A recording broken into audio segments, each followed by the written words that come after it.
देर रात मैं और कुछ नाविक ताश खेल रहे थे। समुद्र में अचानक कड़ाके की ठंड पड़ गई। खिड़की से मैंने मुश्किल से समुद्र पर एक लंबी पतली आकृति देखी। तभी गश्त पर आए पुराने बदमाश अंदर घुस आए।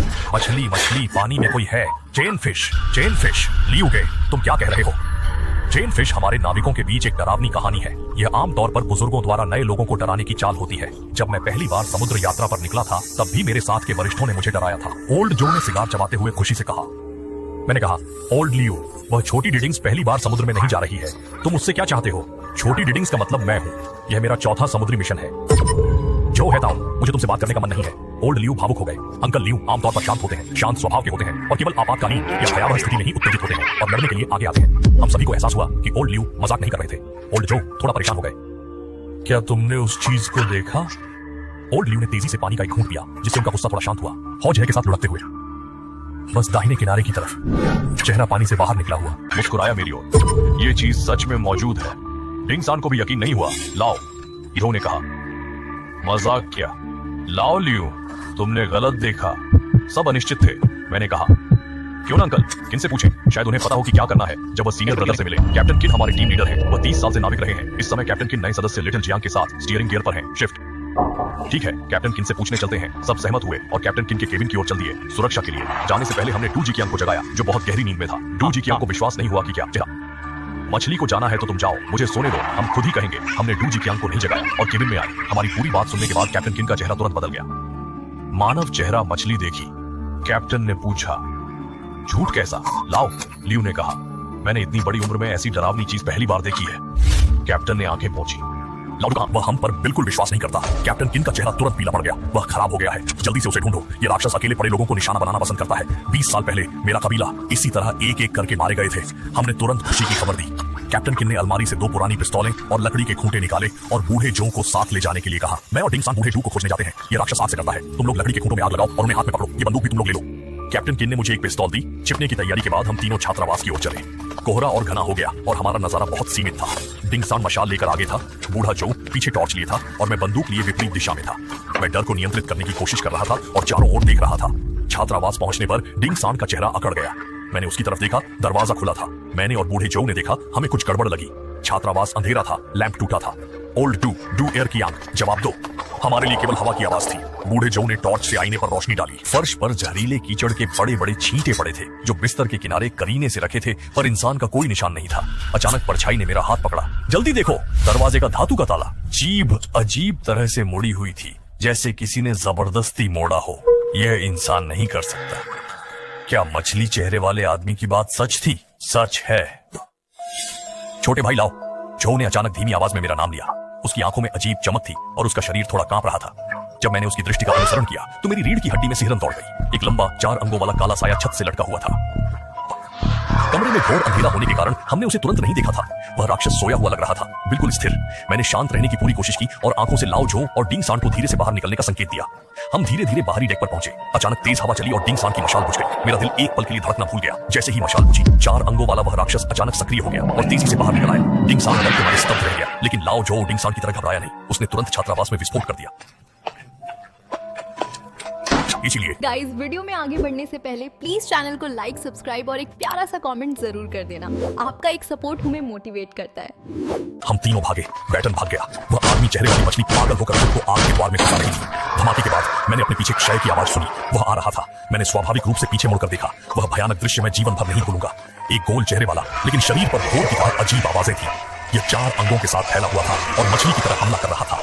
सबसे भयानक बात यह थी कि वह आदमी का चेहरा हमारी ओर मुस्कुरा रहा था, इसलिए हम फिर से डरकर जमीन पर गिर पड़े। छोटे भाई ने लाओ जो की आवाज सुनी और मैं तुरंत जाग गया। अस्थिर सांस लेते हुए मैंने अपनी बंदूक राक्षस की दिशा में तान दी। जब आदमी चेहरे वाली मछली हमसे 4 किलोमीटर से भी कम दूरी पर थी तो मैंने ट्रिगर दबाया। गोली राक्षस से टकराई और गोली लगने पर वह डरकर चिल्लाया। जैसे ही मैं अपनी राइफल से आगे बढ़ने वाला था, वह तेजी से मुड़ा और समुद्र में डूब गया। लाओ जो ने डिंगसान को उठाया। हम तीनों लुढ़कते और हांफते हुए केबिन की ओर भागे। केबिन पहुंचकर हम जमीन पर गिर पड़े, अभी भी सदमे में थे। कप्तान किन ने मेरे चेहरे के भाव को देखकर स्वाभाविक रूप से समझ लिया कि लाओ डू की मौत हो चुकी है। कप्तान किन ने दरवाजा अंदर से बंद किया और गंभीर भाव से मुड़े। अब से लेकर कल सुबह तक हम सबको यहीं रहना होगा। कमरे से बिल्कुल बाहर नहीं निकलना है, भले ही रात में बड़े तूफान और लहरें आएं। कप्तान किन शांत रहेंगे, ये कप्तान किन की इच्छा भी है। चेहरे पर डर था। किन, वह आखिर क्या चीज थी? ओल्ड जो दुख से कांप उठे। राक्षस, किन ने जवाब दिया। पूरी तरह राक्षस। 20 साल पहले यह राक्षस अचानक रात में आया, मेरे भाइयों को पकड़ लिया। सिर्फ मैं एक अकेला सुबह तक जीवित रहा। अगर बस एक गोली भी चूक जाती तो मैं आज यहां नहीं बैठा होता। तो फिर तुमने हमें पहले क्यों नहीं बताया?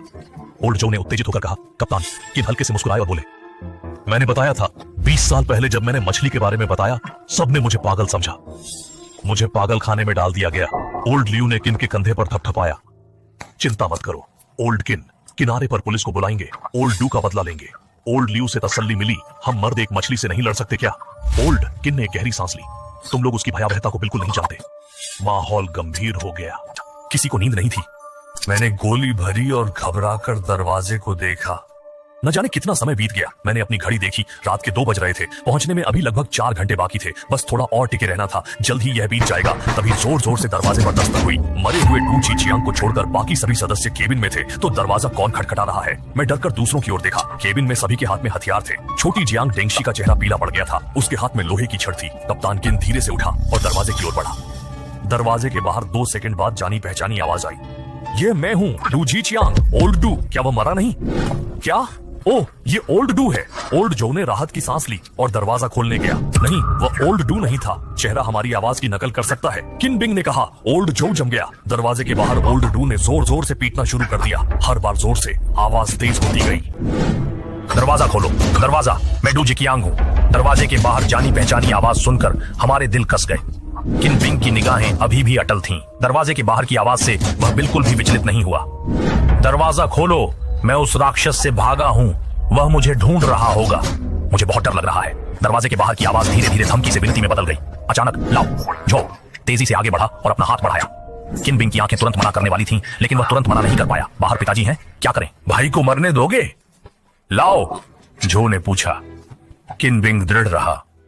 अगर बाहर पिताजी नहीं है, हम सब मरेंगे। मुझे परवाह नहीं, भले ही वह नकली हो। हम डरेंगे नहीं, हमारे पास लोग और बंदूकें हैं। पिताजी निहत्थे हैं। लाओ झो ने दरवाजा खोलने का फैसला किया। राक्षस को बिजली का झटका लगा था। अगर हम तैयार रहें तो हम शायद नहीं हारेंगे, डिंगजीर ने भी कहा। किन बिंग लाओ झो को मना नहीं कर सका और सब दरवाजा खोलना चाहते थे, इसलिए उसने किन बिंग को डराया। मैं और लाओ लियू बंदूकें लेकर दोनों तरफ खड़े होंगे। लाओ झो दरवाजा खोलेगा। किन बिंग और डिंगसान हथियार लेकर पीछे रहेंगे, ताकि बाहर वाले हमें घेरें तो भी हम हमला कर सकें। तैयारी पूरी होने पर लाओ झो ने धीरे से अपना हाथ दरवाजे के हैंडल पर रखा। मैंने एक घूंट पानी पिया और फुसफुसाया, दरवाजा लाओ झो द्वारा थोड़ा सा खोला गया। लाओ झो। लाओ झो ने कांपते हुए जवाब दिया, पर चुप्पी मिली। वह भ्रमित था और दरवाजा थोड़ा और खोला। मुझे गड़बड़ी महसूस हुई और जैसे ही मैंने उसे बंद करने को कहा, दरार से एक हाथ निकला। वह इंसानी नहीं बल्कि मोटा चांदी की पपड़ी वाला घिनौना हाथ था। लाओ झो ने बंद करने की कोशिश की, पर देर हो चुकी थी। उस हाथ ने दरवाजे का किनारा पकड़ लिया और दरवाजा खोल दिया। लाओ झो की ताकत का उस पर कोई असर नहीं हुआ। सबके सामने डू जेचियांग का एक जाना पहचाना चेहरा दिखाई दिया। वह मुस्कुराते हुए हमें देख रहा था। इस राक्षस ने डू जेचियांग को मार डाला है और उसका चेहरा अपनी त्वचा की तरह पहन लिया है। अब लाओ झो का परिचय। लोहे की छड़ राक्षस के सीने में घुसी, बहुत शक्तिशाली था। मैं और लाओ डोंग 2 गोली चलने पर जमीन पर गिरे। किन बिंग ने फिर से लोहे की छड़ की नोक उसके दिल में घुसाई। चेहरा शांत हुआ। मैंने और लाओ डोंग ने कुछ और गोलियां चलाई। राक्षस मर गया। हम कांपते हुए पास गए। लाओ डोंग का चेहरा उतर गया था। नीचे भूरा नीला मछली जैसा चेहरा और कान तक फैले मुंह में नुकीले दांत दिखे। वह मर गया होगा। मेरे हाथ बंदूक से कांप रहे हैं। लाओ डोंग अचानक जमीन पर घुटनों के बल गिर पड़ा, डरे हुए बच्चे जैसा। वह कांपते हुए उस उतरी हुई चेहरे की खाल को छूने लगा। गले से सिसकियां निकली। लाओ डोंग। किन बिंग ने जोर से खींचा। मत छुओ, कौन जानता है कि इस चीज में जहर है या नहीं। छोटा जियांग कोने में सिकुड़ गया। लाओ लियू ने श्रृंखला वाली लोहे की बंदूक के जांच दरवाजे को बंद कर दिया। अब तक जो हुआ है, हम अभी तक उसे पूरी तरह स्वीकार नहीं कर पाए। किन बिंग ने कंबल उठाया। लाओ डोंग के शव को ढकने ही वाला था कि मुझे कुछ याद आया और मैंने किन को रोक दिया। किन बिंग, क्या हुआ भाई? किन बिंग ने संदेह से मेरी ओर देखा। मैं धीरे से लाओ डोंग के पेट की ओर देखा। कोई चोट नहीं थी, पर गोली चलने पर वह उत्तेजित हुआ था। अगर आपको इस डरावनी कहानी का पार्ट 2 चाहिए तो कमेंट में पार्ट 2 जरूर लिख देना।